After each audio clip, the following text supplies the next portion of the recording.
এই বালের কথা কইলাম না মানে কি সবাই আমার খাবার খায় কেন? সো ঘড়ির কাঁটা এখন প্রায় 9টা এন্ড আমি বের হয়ে যাচ্ছি আমার রাতের আড্ডায় এই বৃষ্টি ভেজা রাতে। Hello people, it's me Wahidur Rahman, welcome to back another vlog. আমি আছি ওয়াহিদুর রহমান আপনাদের সবার সাথে স্টকহোম সুইডেন থেকে। আপনারা যারা যারা ভিডিওটা দেখতেছেন right now, don't forget to like, share and comment. তারা কেন আলো দেয় না? ভাই তো একটু আগে একটা ব্লগ হয়ে যেত রে।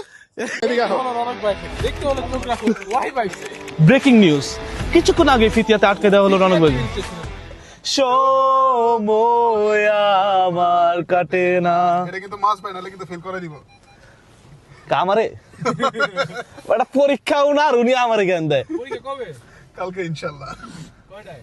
কালকে সাফনরা আমি আমার গাড়িটা দিয়ে দিব যে ভাই যাও ঘুরে আসো বন্ধু বান্ধব লাগে। জিলে আপনি জিন্দেগি। জিলে আপনি জিন্দেগি খালি তেলটা ফুল করে দিস। কিলো ভাই পিছনে খুললো কে? আপনি কেন না আমার উপরে সবাই তুমি যদি 2 মিনিটের কথা কই যদি 18 19 মিনিট আছে ফোনও দেই নাই তাহলে আমি এদিকে আগায় দাঁড়াই। না ভাই, বিষয়টা হয়েছিল কি, সাফন পুলিশে ধরে নাই, সাফন দাঁড়ায় দাঁড়ায় পুলিশের সিনেমা দেখতেছিল। সাবান খাওয়াই দেয় নাই বাড়ি করে আমার রনক বাইরে পুলিশে ধরে পারলে এখন আজকে বাংলাদেশ মারা দিত। আমার খাওয়াই দেয় নাই ভালো পুলিশ খাওয়াই দিত।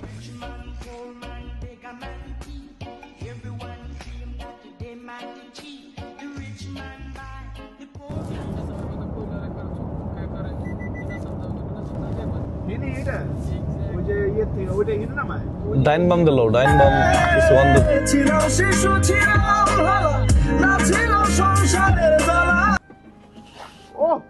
ওয়ারে ভাই ব্রো,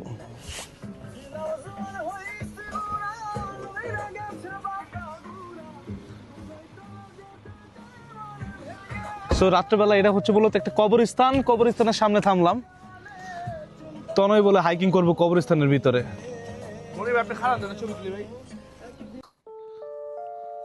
এইদিকে মূলত হচ্ছে শিরকাটা এবং এইদিকে হচ্ছে কবরস্থান। রাত বাজে এখন হচ্ছে প্রায় 11টা এবং আমরা 5 জন ব্যক্তি ছাড়া এই পুরা সাইটটাতে, এরিয়াতে আর কেউ একটা মানুষ নাই। শুধুমাত্র আমরা 5 জন ব্যক্তি এই কবরস্থান এবং এই শিরকার মাঝখানে দাঁড়ায় আড্ডা দিতেছি। Seriously bro, another feelings. বাতাসের সাউন্ডটা খালি ফিল করেন, বাতাসের সাউন্ডটা কি। ওই যে 2 ব্যক্তি কবরস্থান থেকে বের হয়ে আসতেছে শুধু শুধু, উইথাউট এনি রিজন। আরেকজন এদিক দিয়ে শুনতেছে ভূত এফএম। অধীর উপার্জন দিন।